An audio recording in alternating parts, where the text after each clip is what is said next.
Hello, girl. In everybody's life, there comes a day when you have to step back and take in the bigger picture. You have to look at yourself from the outside, explore your existence objectively and as a whole. You have to ask questions, be curious, say things like, what am I doing with my life? What makes me happy? Do I do all that I can to benefit my family and friends? Why am I spending so much time dissecting the every whim of a tedious £550 monster on YouTube? Am I obsessed with Anne Boleyn Reid? For me, that day is today. In today's Girl World update, we'll be looking at Jawbone. And if you're not too familiar with who Jawbone is, he is a Girl World reactor who was also in the Discord with the other reaction channels.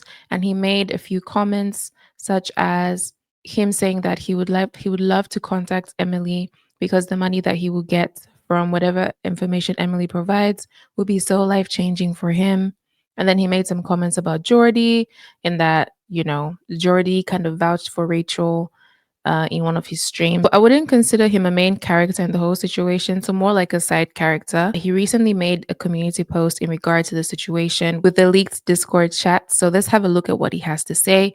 It is a wordy community post, so we might be here for a while. Grab a snack, grab a beverage, because there's going to be a lot of reading. Let us get into it. So Mr. Jawbone says, I'm not going to sit here and apologize for things I said in private messages with people I consider to be friends. So if you're here to see me do that, then you should know early on that that's not going to happen. I'm posting this just to clarify a couple of things, so this will probably be a long post. In the messages that have been shared, I was shown poking fun at Rachel for fancying Emily. So fancying, for my, non-British UK people, that's just like, for having a crush on someone. I was shown poking fun at Rachel for fancying Emily, which was clearly, and I thought pretty obvious, a joke. Anyone who thinks I genuinely fancy Emily or that Rachel genuinely does need to give their heads a wobble. So basically he said, you better shake your head, okay? I also said somewhere that I was considering reaching out to Emily for the kind of money Rachel was making. £3,500 for one video? F yes, I would. I'd still do that today if she wanted to. If you wouldn't have a conversation with a knobhead for a few grand a pop, then you're extremely privileged and I envy you for that. All right, and then moving on to this part addresses what he said about Jordy. I also want to clarify, in the mentioning of Jordy, I was directly responding to Rachel earlier in the chat asking if he was laying into her in his live stream. I very rarely miss a Jordy live stream and told her that he wasn't really that bothered and that he wasn't publicly executing her on his live stream. I didn't just bring Jordy up as some arbiter of ethical justice out of nowhere. As for my comment about Jordy being quote unquote blooded in, that's clearly a joke as well. So I'll put the screenshot here where Jawbone is saying that Jordy shades other reactors, like the reactors that Hexaconda mentioned, which was like Karina, the ankle, and someone else. So Jawbone said that Jordy shades these people. He got blooded in by them, like, whatever that means, like take an oath or something. I don't know. And now he just throws shade at them and left their community, basically. Anyway, blooding in is when a new gang member is initiated, and I was referencing Jordy's famously aloof social media presence. He joined, got looped in on what some other members of the Discord wanted to share with him, and then dipped immediately. To me, it was a classic Jordy move, and I thought it was hilarious. I'm a regular Jordy viewer and often hang in his chats and send super chats, so I am in no way or form a Jordy hater. And then he goes on to reference the money. With regards to the money aspect of Rachel's recent drama, none of us in that Discord found out that Emily had been offered money until long after it had already happened between them. Many of us expressed disappointment and made sure to note to Rachel that we didn't think she ever should have offered money at all, and especially not when Emily tried to alter the terms of that agreement later. But even though we disagreed with Rachel's decision, we also wanted to help her find a path to the right outcome. Because when a friend makes a mistake or does something dumb, you try to help them fix it. You don't abandon them and preserve yourself, at least not where I'm from. Ultimately, Rachel landed on the decision to donate to Beck. partially because it was suggested in the comments of her community post, where thousands of people liked and commented that it would be the ultimate slap in the face to Amber. You can still go and check that community post today on Rachel's channel and see that this is the exact rhetoric shown in those comments. The notion of this donation being a win over Amber did not come from Rachel initially.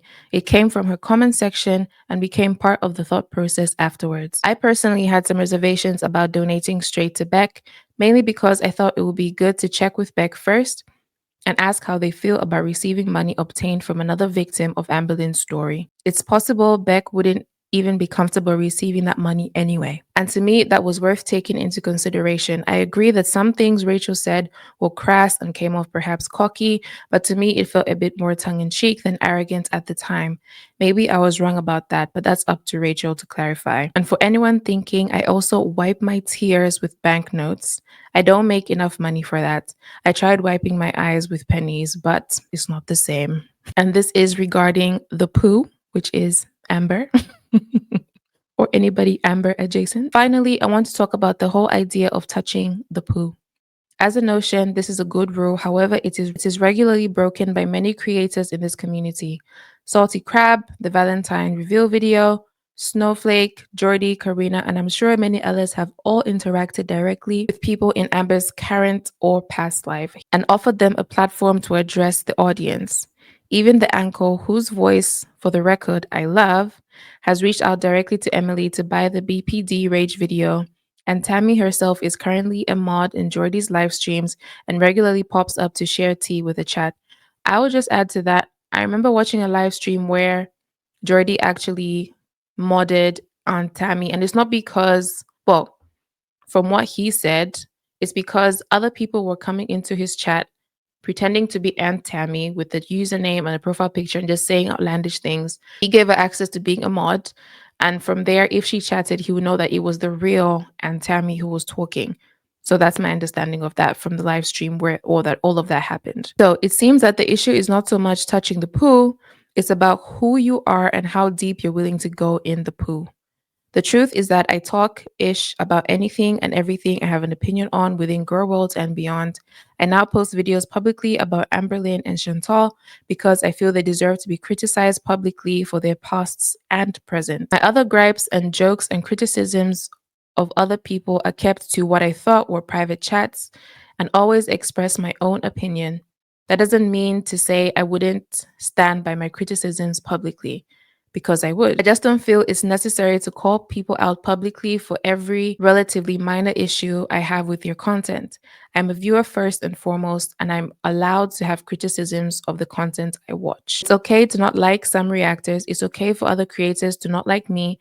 This attitude that a person is not allowed to criticize another person, regardless of their public standing as a reactor or a viewer or whatever, is just so strange, especially in a community where criticism and drama is kind of the point. I've been in Girl World a long time, almost a decade at this point, as mainly a viewer. Deciding to make content now, initially to make my friends and some of you laugh, doesn't make me somehow more important than the average viewer. I was lucky to be included in the small group of people who later became friends and peers. But truly, none of us reaction channels are that important in the grand scheme of it all, especially as a small channel with barely any footprint in the space. No one should care what I think about anything so long as it's not anything bigoted. I make videos about poop ladies and farting and fupas and the various absurdities of Girl World. I will never be some monument to nuance and morality, and have never claimed to be. I am simply a Welsh D-head doing D-head things, and I truly don't take myself that seriously. Love, Jawbone. So that's what Jawbone has to say. He's made himself very clear that he's just here for the kikis, for the bands. He's not some kind of symbol of moral superiority, and he will never be that. So don't come for him. Leave him alone. Essentially, that's what that said. All right, girls, that's it for today's update, and I'll see you in the next one. Bye.